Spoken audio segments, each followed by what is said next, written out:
This course is being offered absolutely free of cost to ensure that it reaches all those in need, irrespective of social and economic circumstances. Also, through these courses, we want to achieve our vision to help and improve lives of 1 million people. So please feel free to like and share the video and subscribe to our YouTube channel. Wish you all the very best and happy learning.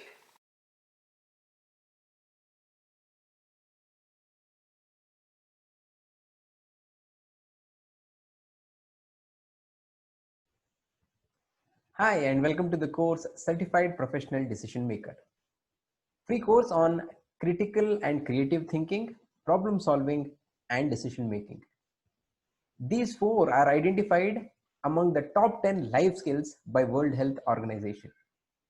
Let us start this beautiful journey by a quote from Robert Kiyosaki.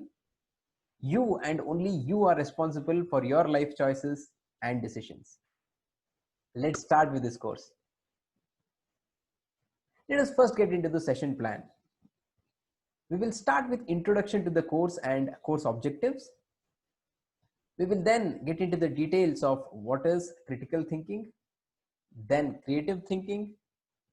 We'll get into understanding problem solving and few techniques. Then we will understand decision making process.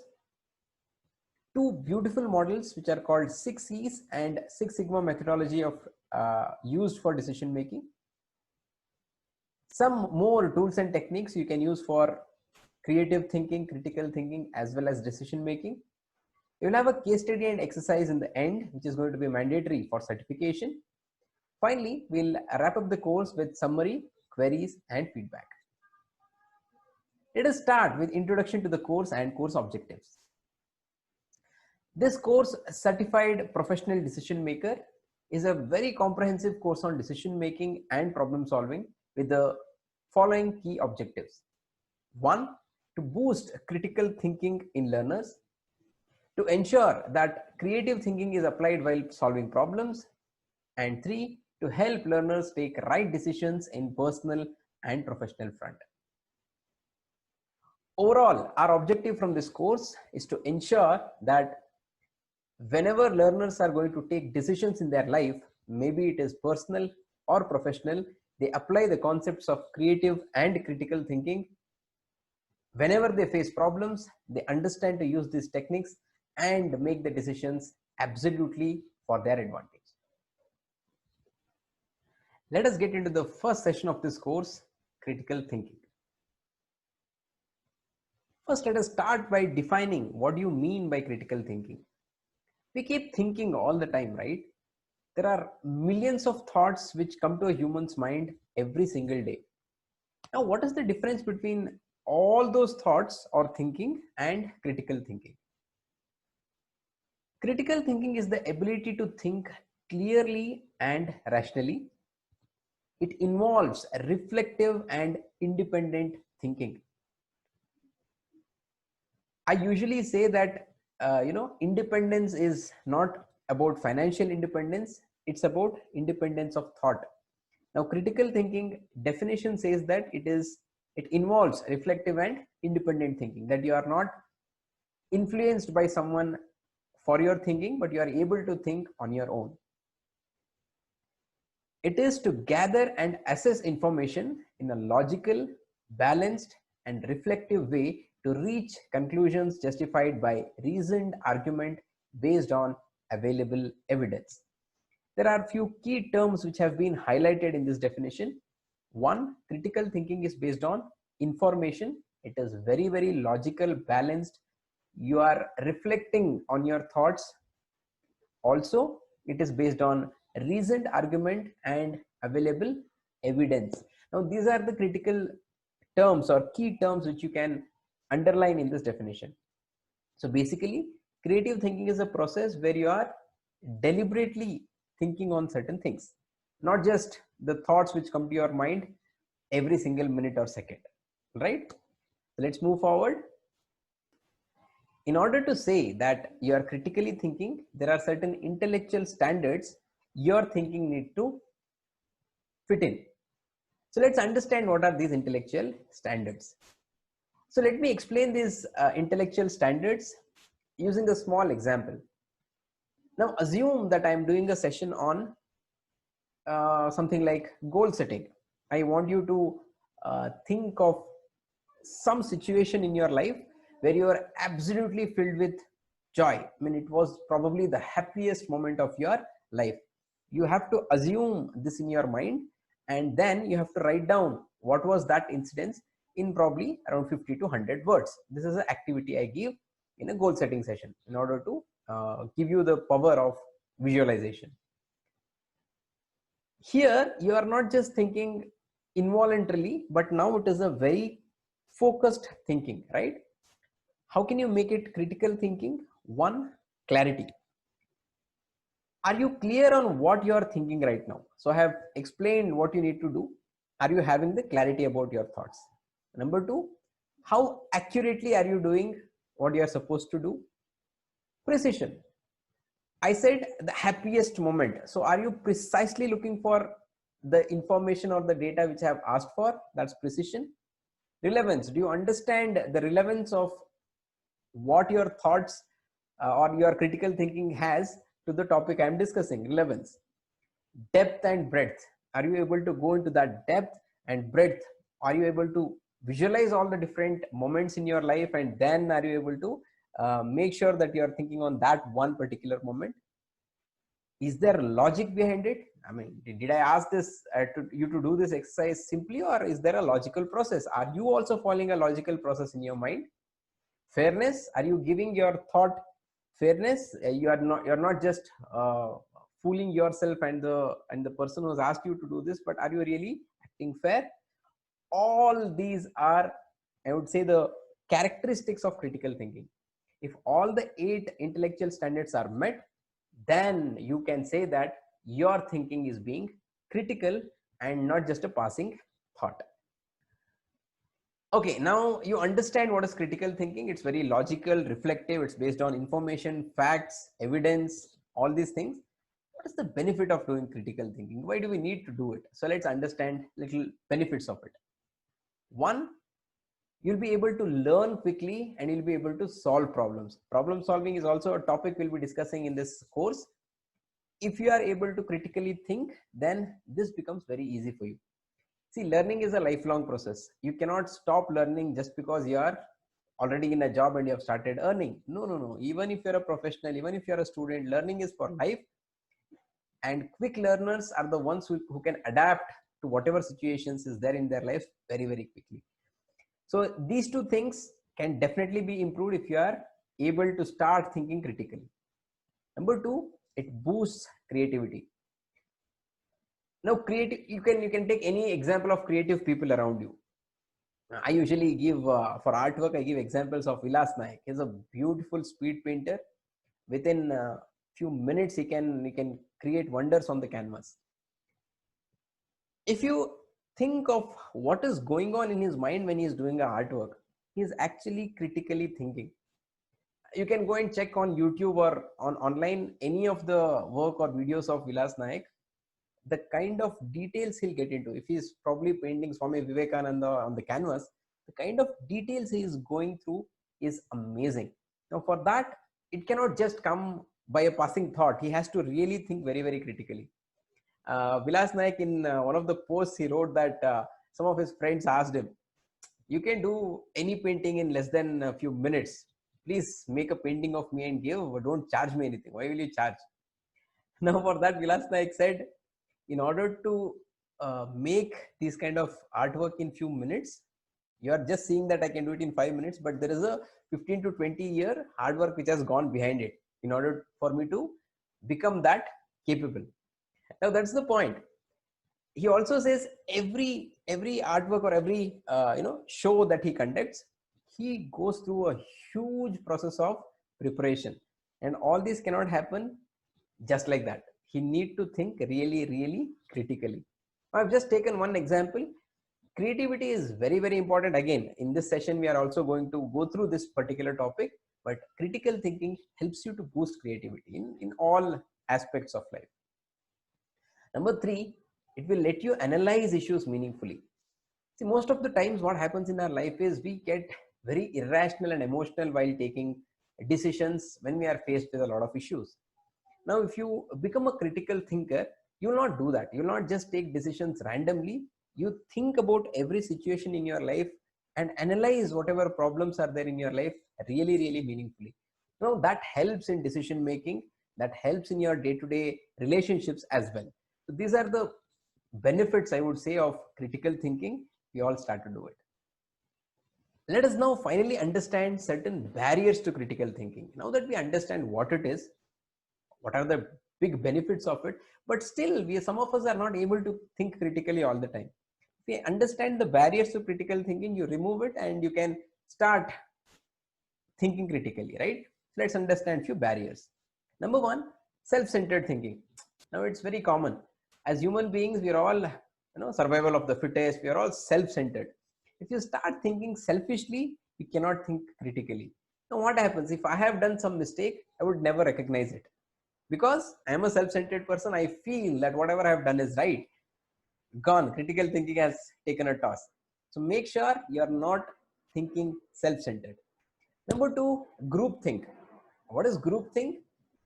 Whenever you are working in a group or a team, the tendency of human beings is such that we tend to go with the decision of the group. We don't think whether it is right or wrong. It happens in a lot of situations. In association meetings, for instance, you are in an apartment, there's association, 90% of the association takes a decision and you feel, okay, let me also go with it. You can call it a democratic decision, but there are people who don't think and just go with the flow. That's called group thinking. Biases and assumptions. We human beings carry a lot of biases and assumptions. One day I was traveling with one of my friends and there was a car which overtook us on the highway and the car was driven by a female. Immediately the thought was, okay, let me slow down, a female is driving a car. Now he has a bias that a female cannot be a good driver. Why only him? A lot of people carry that bias, those kind of biases, right?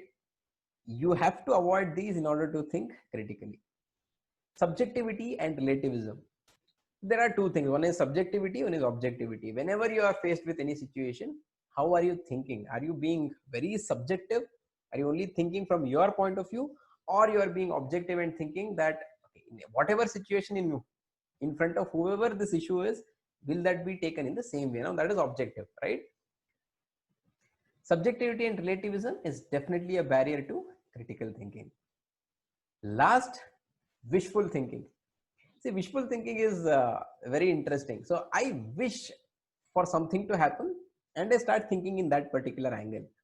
Sometimes you can call it optimism, but wishful thinking is again a barrier to critical thinking. So let me give you a very current apt example. Right now you're watching this on YouTube channel, right? Now I wish that this YouTube channel has millions of subscribers and every day there are hours and hours of view time which happens on my channel. That's my wish, okay? Because of which I may start thinking in one angle which is actually probably may not be the actual thing which is happening. Now that's called wishful thinking. If you are doing a lot of wishful thinking, you might slip from critical thinking process. So please remember, these are the barriers to critical thinking. So always when you are doing a thinking very deliberately and not just a passing thought, you should remember to remove these barriers, as well as remember the 8 intellectual standards you need to fit in order to say that your thought process is critical. Now let us get into the next session of the course, which is creative thinking. We just understood what is critical thinking. So let's try to understand what is the difference between creative as well as critical thinking. So if you think, these two, when we talk about the human brain, are two different sides of the brain.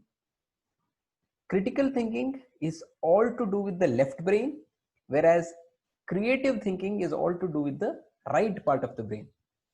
Now, the human brain is made such that the left brain is always logical.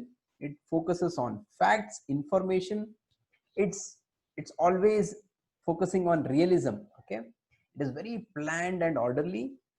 Maths and science are dominantly working on the left part of the brain, and it prefers non-fiction.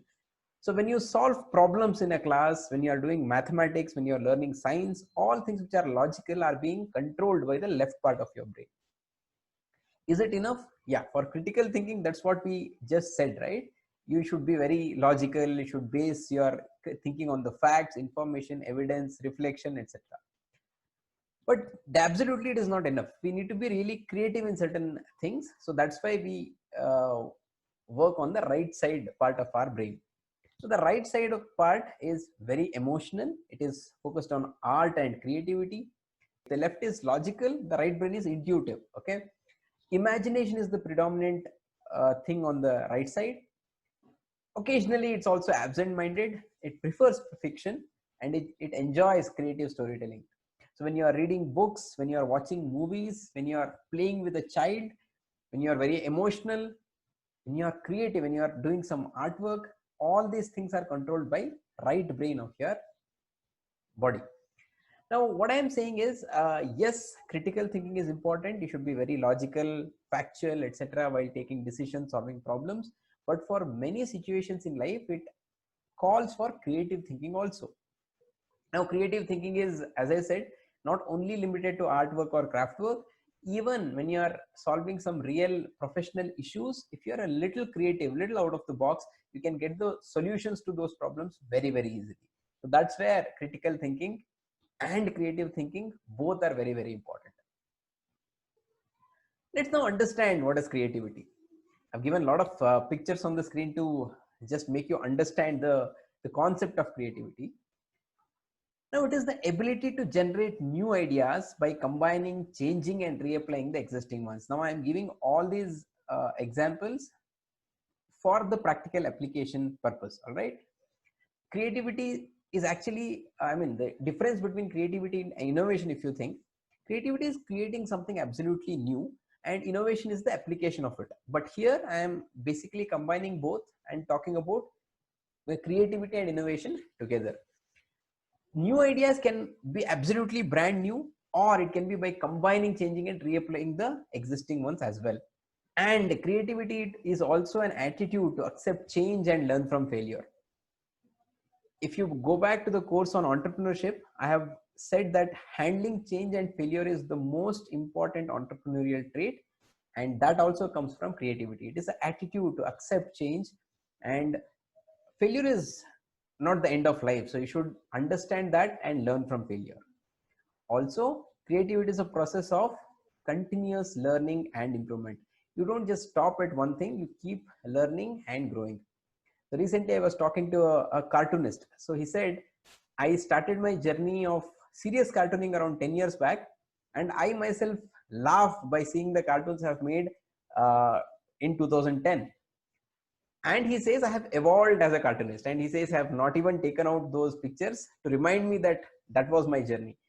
That's how it is. Creativity is a process of continuous learning and improvement. Let's now understand few characteristics of a creative person. Now, all of us can become creative, but why I'm giving these characteristics is, if you already have it, good. If you don't, you can start developing these characteristics in order to become creative. A creative person is always curious. He or she seeks challenges and problems. They don't run away from it.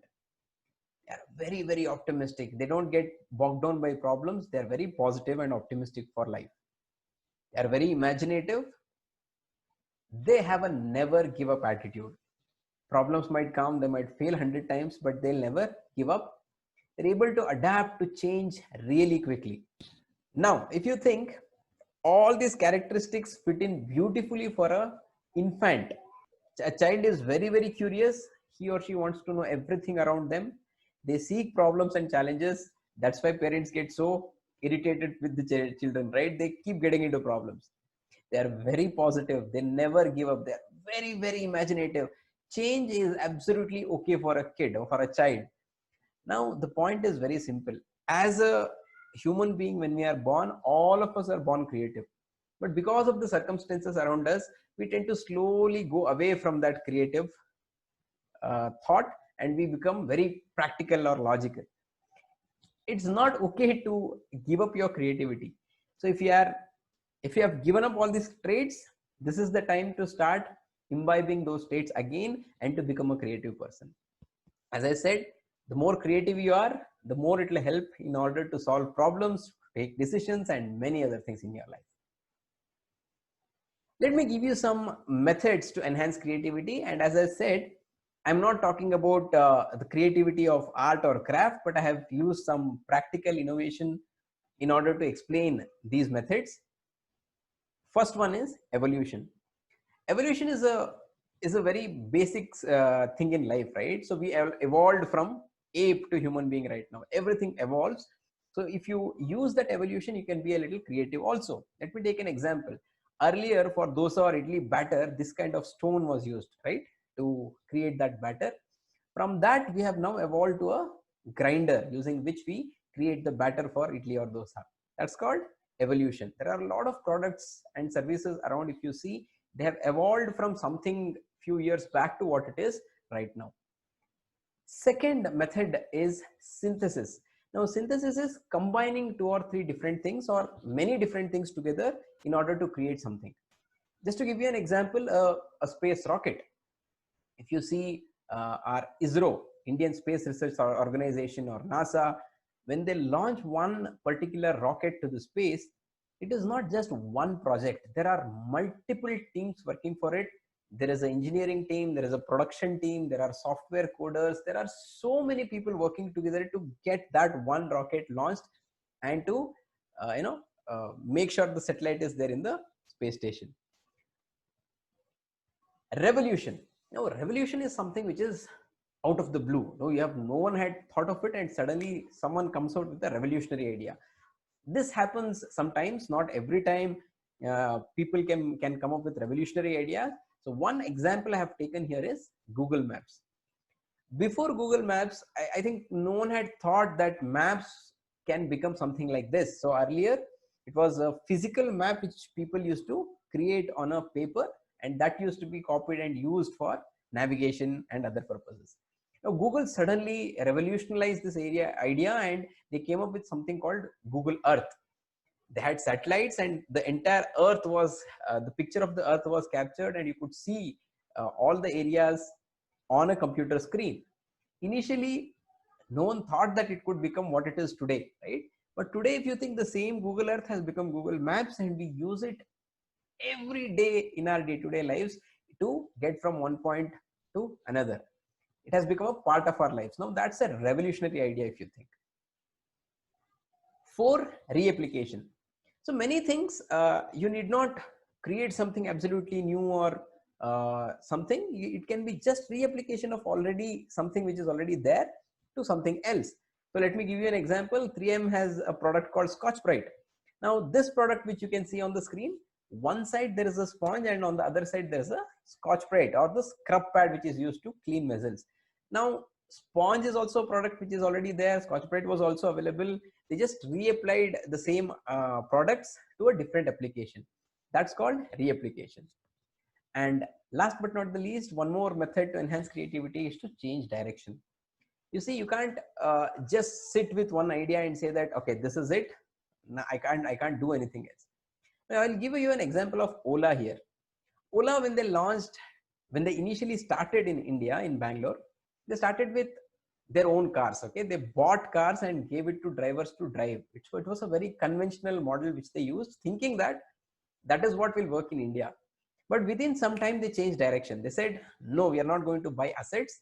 We are going to be asset free, and we are going to be a platform just linking the drivers and cars already there in the market. There are lakhs of cars which are there in India, yellow board, and there are customers. We are going to just link them together, will be a platform. Now that's called changing direction. You need not get stuck to one idea. You should be able to change directions very easily. Now these are few ways in order to enhance your creativity in your real life. So let me quickly sum up. Creativity is the activity of your right brain. Critical thinking is the activity of your left brain. Both are very, very important. We understood what is creativity, what are the traits of a creative person, and some methods to enhance creativity. Now that we understood both critical and creative thinking, let's get into the topics of problem solving and decision making now. First, problem solving.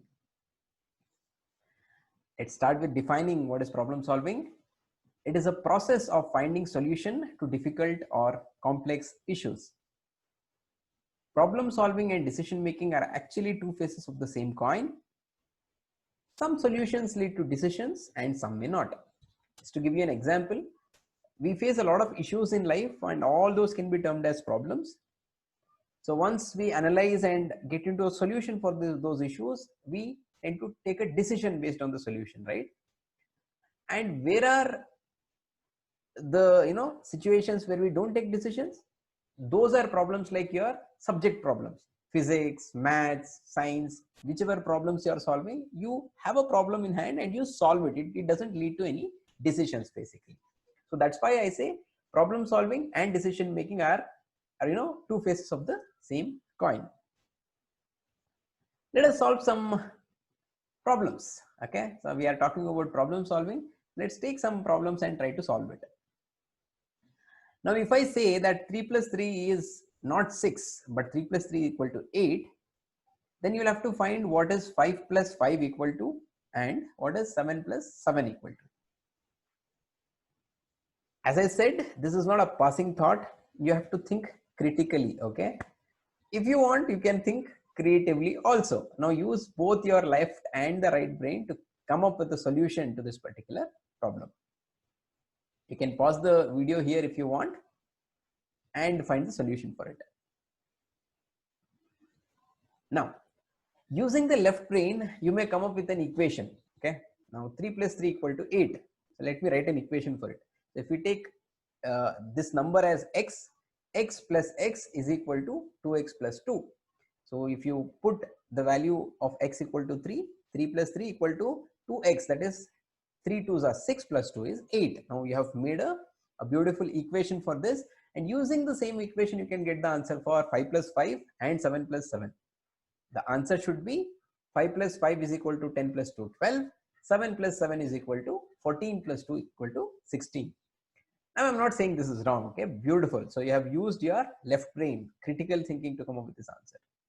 But for those who have their right brain or creative thinking to be predominant, you would have come up with a very different answer. Okay, you can assume 3 and 3 and you can physically use those two numbers and join them to create 8. Very creative way of saying that I'm making 3 plus 3 equal to 8. If you think that logic, then 5 plus 5 can be a fish, can be a flower vase or something like that. 7 plus 7 can be a triangle, it can be a pizza. You can go really, really creative. Nothing is right or wrong. I was just showing how problems can be approached using your critical and creative thinking. Let's move ahead. I'll give you one more problem here. All right. There are 9 dogs within a square fence. Okay. So you can see that on the screen right now. The challenge is construct 2 more square fences so that each dog is in isolation. COVID time. So you have to make sure that every dog is in isolation, and you can create only 2 square fences. Okay, already there is a fence outside. You have to create 2 more square fences. Pause the video if you want. The answer for this is shown on the screen right now. So you can't use a simple straight looking square. You have to use one square in a straight angle and one square in a very different angle to get the answer for this question. Now all these are examples of using a little bit of creativity to get into the solution. Let's solve one more problem. Listen to the situation carefully. 1, 2, 3 and 4. All these 4 people are 4 prisoners who are sentenced to death or life imprisonment. The jailer has given them a problem, okay, or a kind of a riddle. What is the situation given to them? She calls all the 4 prisoners, says to them that, see, I have 2 black hats and 2 white hats with me.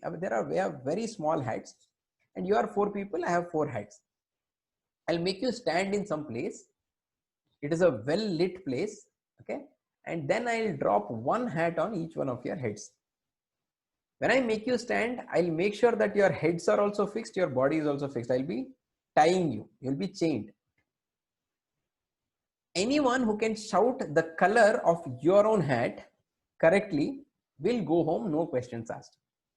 Now she also, puts a rider there. She says, if you shout a wrong color, there are sharpshooters standing on the top and they'll immediately take a headshot and you'll be dead.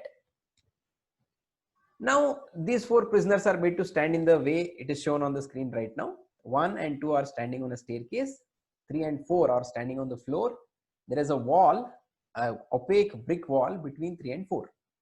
It's a closed confined area basically. All the four of them are chained and the hats will fall after the count of 3. 3, 2, 1, go. This is how the hats fall on their heads. 1 has a black hat, 2 white, 3 black and 4 white. They're not blindfolded. So 1 can see 2 and 3, 2 can see 3, 3 cannot see anyone, he can only see the wall, 4 can also not see anyone. Of course, they can't see the color of their own hats because it's a very small hat. Who will go home and why? Let me tell you, one among the 4 prisoners is definitely going home, and it is based on pure logic. You can pause the video at this point and think of an answer. Let me give you the answer right now. See, that's why I said critical and creative thinking both are very important. For this, 2 things need to be clarified. You should not carry any assumptions, okay? And you should be a little logical to give the answer. Now, one can see two heads, that is, he can see 1 white hat and 1 black hat. The chances of his survival is 50% because he knows that there are 2 black and 2 white hats. He can see 1 white and 1 black. Either he will have a black or a white, he's not sure. 3, cannot see anyone else's hat, cannot see his own hat. The chances of survival is actually 50% again because he can have either a white hat or a black hat. 4 and 3 are in the same situation. So again 50% chance of survival. We come to 2, only the prisoner 2. For getting this answer, you should be thinking of that person, you putting yourself in that person's shoe, and also thinking of other people's perspective. Now, if you are the second prisoner, you can see 1 hat that is black. So either you can have a black or a white, right? If you also had a black hat, the prisoner behind you, he can see both, right? You can see only 1, but he can see both. If you also had a black hat, he would have shouted white and he would have gone home. He's not saying anything. That means that the color of the hat I am seeing and the hat on my head are 2 different colors. So definitely the answer is white, and he is 100% sure of his answer. So he'll just shout white and immediately is released and he'll go home. That's the solution for this problem. I hope you enjoyed this problem. Now, so I gave you very, riddle or puzzle kind of problems. These are not the real life problems. What are the kind of problems we face in real life? Finalizing a college for your graduation, convincing parents to buy you a 2-wheeler, choosing your life partner, big issue, right? Big real life problem. I mean, deciding to quit your job. I mean, I have seen this in my life many times. Before getting into entrepreneurship, I decided to quit my high paying job. Very big real life issue or scenario in our lives. Taking a decision impacting employees like layoff, okay? Giving approval for a project worth millions. Now, all these are real life problems. Trust me, it is not only the puzzles or riddles which you can solve using critical and creative thinking, but all these real life problems. Whenever you face with an issue in your real life, first, don't just think about it involuntarily, voluntarily, deliberately think about it using your left brain, critical thinking, okay? Use some creative techniques. We have understood about creativity, creative thinking, and come up with some innovative solutions. Every situation, every problem will have something or the other as a solution for sure. Otherwise, it is not called a problem, right? So this was about problem solving. Think different ways, think little out of the box, be creative, and get solutions to your problems. We understood critical thinking, creative thinking, and problem solving till now. Now let us get into decision making process. What is decision making? The process of examining your possible options, comparing them, and choosing a course of action. That's called decision making, right? So earlier I said problem solving and decision making are two faces of the same coin. In some problems you end up in decisions, in some you don't. So basically decision making is to choose a course of action after examining your possible options and comparing them. There are different types of decisions you can take. One, individual decision making. Two, group decision making. Now examples, a lot of decisions we take in our day-to-day lives are individual decisions, which can of course impact your own self and the people around you, but you are making it individually. What are the examples of group decision making? Decisions which are taken in a board meeting. So a lot of management people are there in that particular meeting and they together take some group decisions for the company. And again, the impact in both the cases is on a lot of other people around. Let's understand some of the methods used in decision making. One, intuition. Intuition is just a gut feel. Okay, so you feel that, okay, this is the right decision to take, let me take it. Normally we use this kind of method in individual decision making, sometimes in corporates also. Number two, consultation. When we are not sure what decision to take, we take this method of consulting someone who already knows. That's why there are management consultants, T&D consultants, and a lot of other people.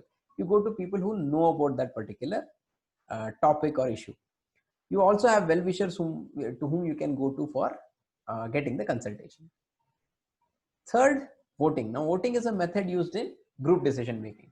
A lot of people are there, there is one decision to take, maybe there are two options, you vote. Whichever decision gets the maximum vote, the team will have to go with that decision. Consensus. Consensus means there is no voting. All the people in the group agree to some particular decision and then the decision is made. That's called consensus. For example, the first lockdown which happened in India due to COVID, now that was no voting, that was no democratic method. It was consensus between all the political parties and leaders that yes, there should be a lockdown in order to contain the speed of the spread of COVID-19. Authority rule. In some cases, authority is taken as a method to take a decision. In countries where communist governments are there, like China, it's authority rule. They'll make a decision and say that this is what you have to do. Whether people agree or not, they don't care.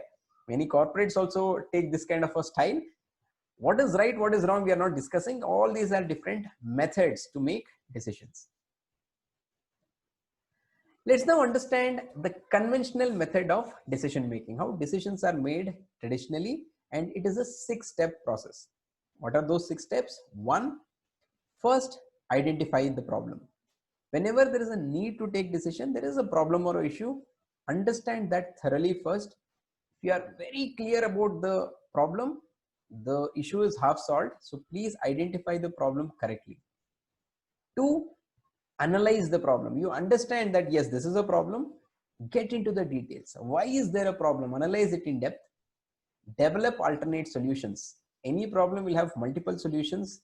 Nothing is right and wrong. It's all based on the time and the situation in hand. So develop alternate solutions and out of them select the best one. Okay. Convert that decision into action and of course follow up the action taken. So you can fit in this decision making process in anything. So I'll just take an example of corporate decision making process. You are in a manufacturing unit. The limit which is allowed for erroneous products is say 2 out of 100, and in the production plant 5 to 6 products are coming which are not up to the quality standard. Now we have identified the problem. Okay, the limit is crossing, in the assembly line there is something wrong. So that's the identification of the problem. Analyze the problem. So what is happening? Where is exactly the problem? You have to get into the detail. You just know that 2 is the limit and you're getting 5 to 6 per 100 pieces which are faulty. So that's a basic problem statement. When you analyze, you'll understand many things in detail. Where actually is the issue? Whether it's the dimension issue, whether it is some feature related issues, many things will actually come out. Develop alternative solutions. You can develop many kind of solutions. You may even talk to the customer. That's a very creative thing. You'll not work on your production line, talk to the customer to adjust or do something. You can fine tune the production line. You can target where is the exact issue, and you can change the employees, for example. You can do a lot of things. Okay, develop alternative solutions. Select one best solution depending on the complexity of the problem or the impact the problem is making. Select the best possible solution. So you might finally decide that, okay, now out of the 10 machines which are there in the assembly line, machine number 8 is where the problem is happening, and that machine has to be reworked on. Some fine tuning is required in that particular machine, and that is what the best solution you will select. Now convert that decision into action. Probably you'll have to stop the assembly line for 1 or 2 days, work on that particular machine and implement that particular solution. 6, follow up on action taken. That means once you have implemented the solution, check again. The quality control team comes into picture. They'll start checking all the products which are coming out. What is the error or fault percentage which is coming? Now that is called follow up of the action taken. If there is a problem, again the chain or the process will continue. That's the traditional method of decision making.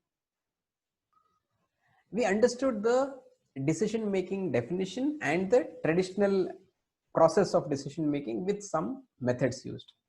Let's now understand two more techniques of decision making, 6Cs model and Six Sigma. 6Cs model is very much similar to the traditional decision making which we have just seen. The 6 C's of this model are: 1, construct; 2, compile; 3, collect; 4, compare; 5, consider; and 6, commit. Now these 6 steps you can actually map it to the 6 different stages of the conventional decision making process as well.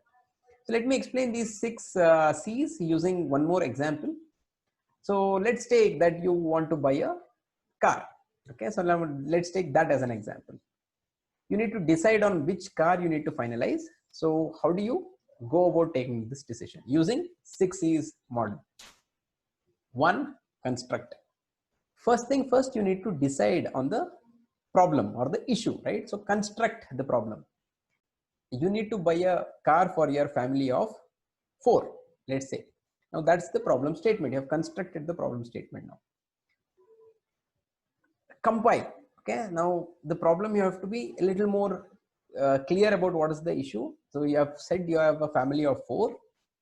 Is it your first or the second car? Is it a, are you upgrading, or it is the first car of your family? All these things are will come together to compile the kind of issue or situation. So you have compiled, and you are clear that it is the first car you are buying for your family of 4, and you need, economy is your major point in your mind. So you need a petrol car which costs a little less, and also it is less on maintenance. All these things you have cleared. You have compiled your problem.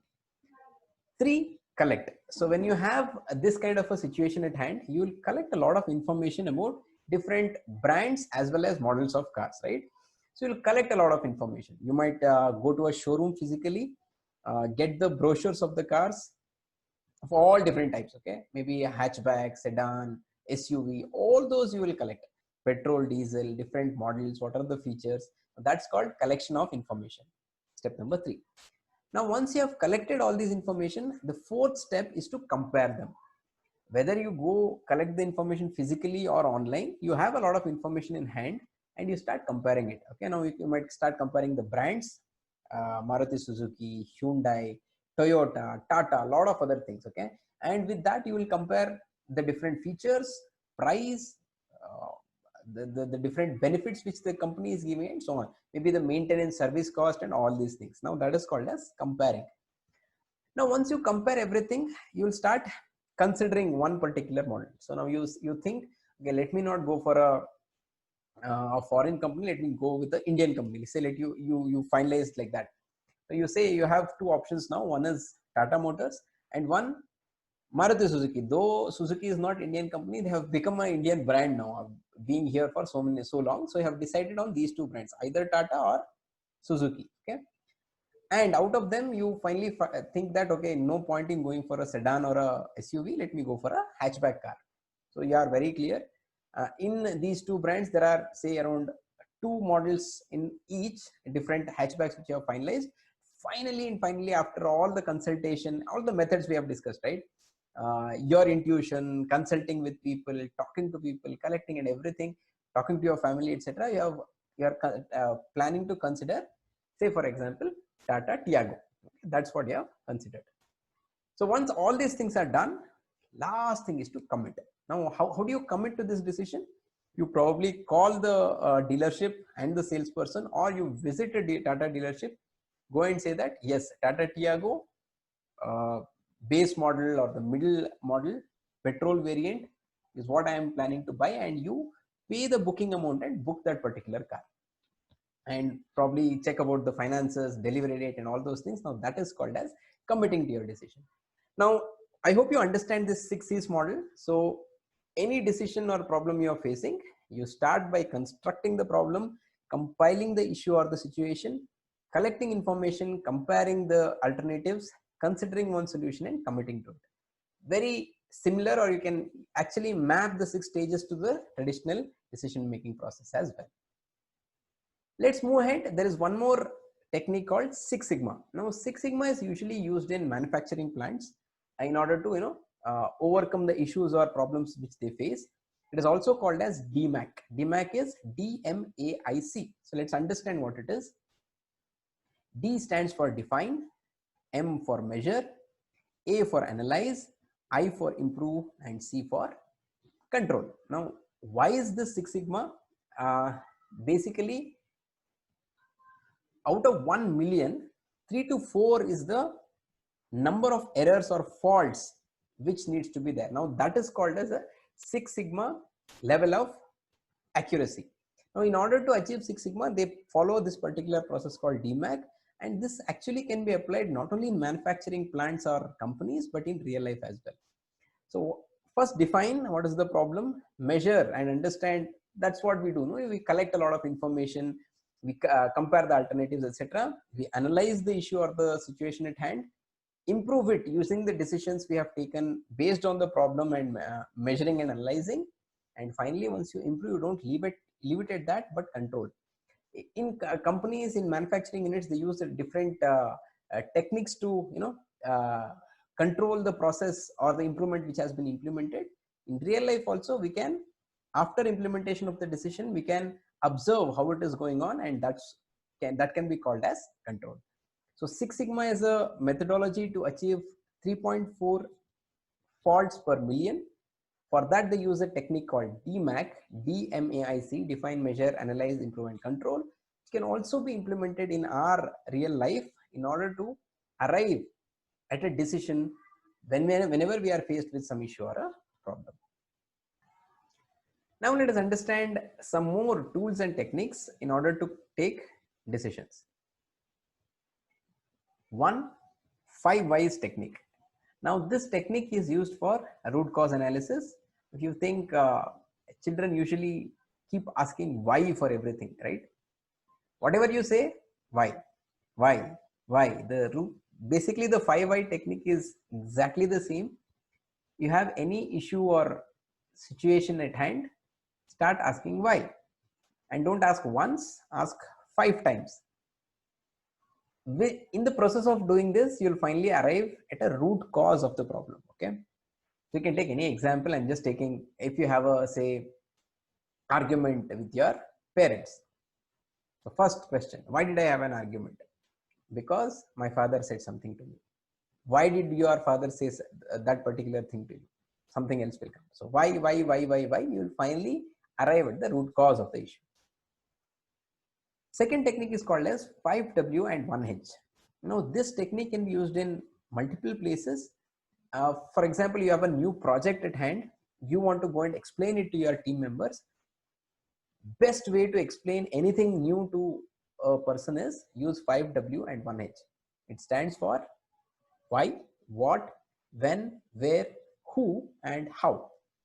So new project, why are we doing that project?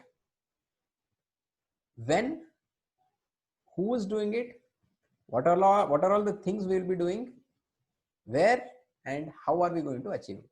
Now, if you say all these things, it will be a comprehensive way to convey a new thing to a person. Third technique, benchmarking. Now, this is used in companies. So you assume that I am a startup and there are many other companies in the same area, okay, same industry. I am not a new idea or a new company in the same industry. But for me, setting the target for the year is fresh, right? I don't have any historical data. Now I can use a technique called benchmarking because I have a lot of competitors in the same industry. I have the data of competition. You can use benchmarking and say, okay, my top competitor is doing this much of sales. So let me benchmark that as my target for this year as well. A way to take decisions for corporates. Brainstorming. Now, brainstorming is a very interesting technique to generate ideas. How to do that? Very simple. You can do this within your own mind, or you can do this with your teams. What you have to do is, first thing first, you should tell the team to activate their right brains. Okay, they should be very creative. So let me take an example. If I ask you, I want to start a new company which is into packaged foods. So what are the kind of packed foods I can start with? Now I have already told my team to be creative. They'll start giving ideas one after the other. Okay, you can start with pickles, packed food, fruits, or dosa batter, whatever. Okay, and when you are doing this brainstorming session, never question, never analyze any of the options which are coming out. Just make notes of it. Now this brainstorming is done to generate lot of creative ideas. Do it and you will see the magic of it. You will get so much of creative ideas that you would never have got it without doing this particular activity. Cause and effect diagram. Now, Ishikawa is the person who invented this cause and effect diagram. It is also called fishbone diagram, or scatter diagram, or Ishikawa diagram. There are many names which are used for cause and effect diagram. I'll show you an example in the next slide. But this is also done in order to find the root cause for any particular issue or problem. Now, for example, the effect is headache. So you are having a headache and you want to find out what is the root cause for this particular effect. We can write headache on one side and start putting different causes. Okay, one, fight with my boss. Okay, that can be one of the causes. I was stuck in traffic for 2 hours. Now, like this, you can find out 3 or 4 main causes, and for those main causes, you can have sub causes as well. So while you are doing it, finally you will arrive at one particular thing which was the root cause of the problem. That's called cause and effect diagram or fishbone diagram. Nominal group technique, or it is also called NGT. Now this technique is used to arrive at group decisions, and normally the way it goes is all the people in the group will be experts. Say for instance, there is a pandemic going on right now. There is a decision which needs to be taken on whether or not to do a third lockdown in the city. Okay, already 2 lockdowns have happened. A lot of economic loss has happened to government and people. Now this decision, you can use a nominal group technique. You can have 10 experts from different fields: medical, economics, politics, police, etc. And based on all their ideas, finally a decision can be arrived at. Normally in NGT, it is not like brainstorming. All the experts will give their viewpoint. It will be discussed among the group, and finally the entire group or the committee will arrive at a consensus and say that this is the decision which needs to be taken. That's called NGT, or nominal group technique. There is something called focus groups. Now focus groups is usually used while launching new products in FMCG. For example, you have come up with a new toothpaste and you have not yet launched it to the market. You can have a small focus group of target customers. If you are targeting, say for example, kids, okay, the new toothpaste was targeted for kids, you can take 8 or 10 kids as a target market. Companies usually pay for these kind of things, and the new toothpaste, the product is actually given to them free, and they are made to use it, and the opinion is collected, based on which probably there is a improvement in the product, or final decision to launch the product in the market for that target group is taken. That's called as focus groups. All these tools and techniques can be used either for your individual or group decision making. I said I'll be showing you an example of cause and effect diagram or fishbone diagram.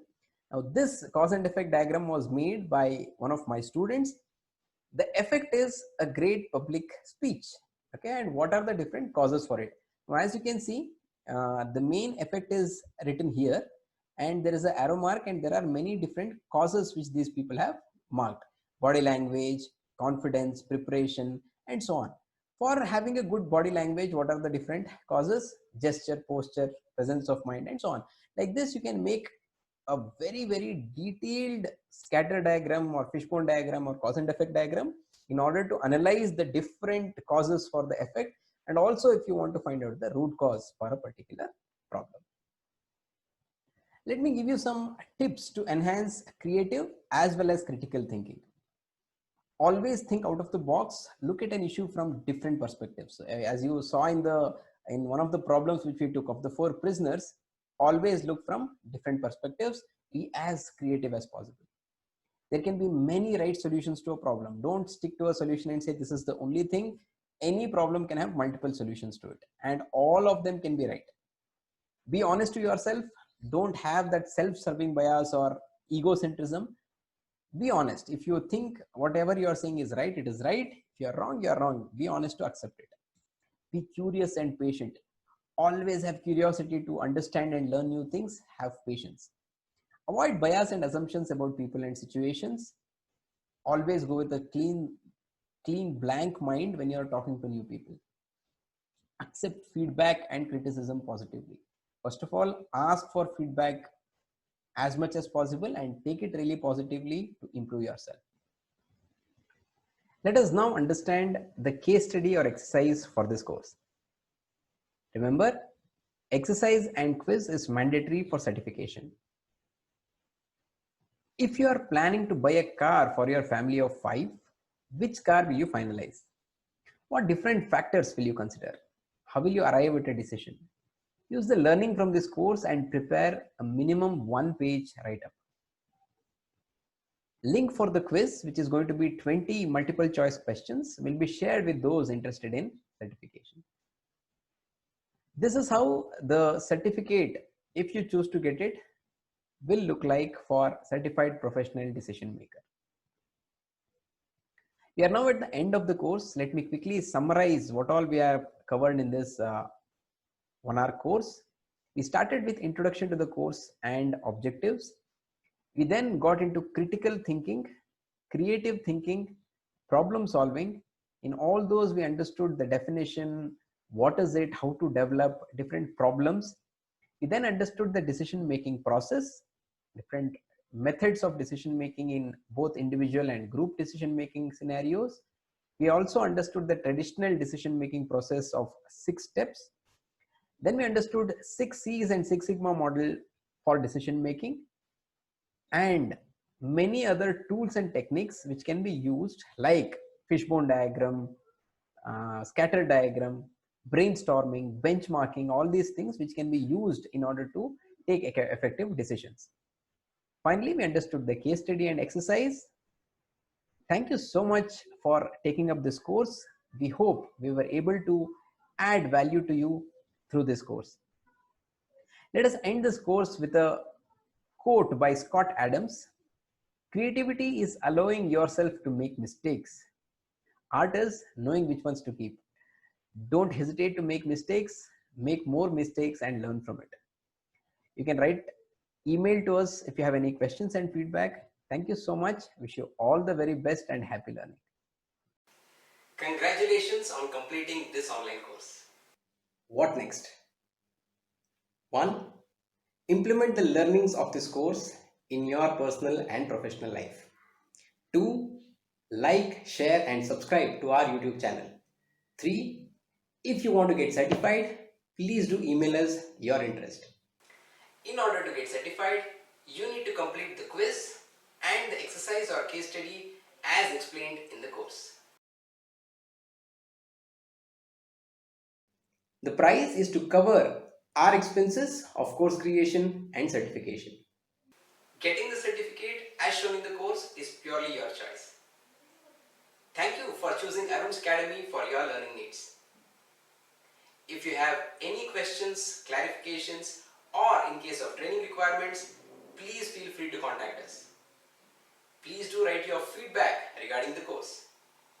We at Arun's Academy wish you all the very best. Keep learning and keep growing.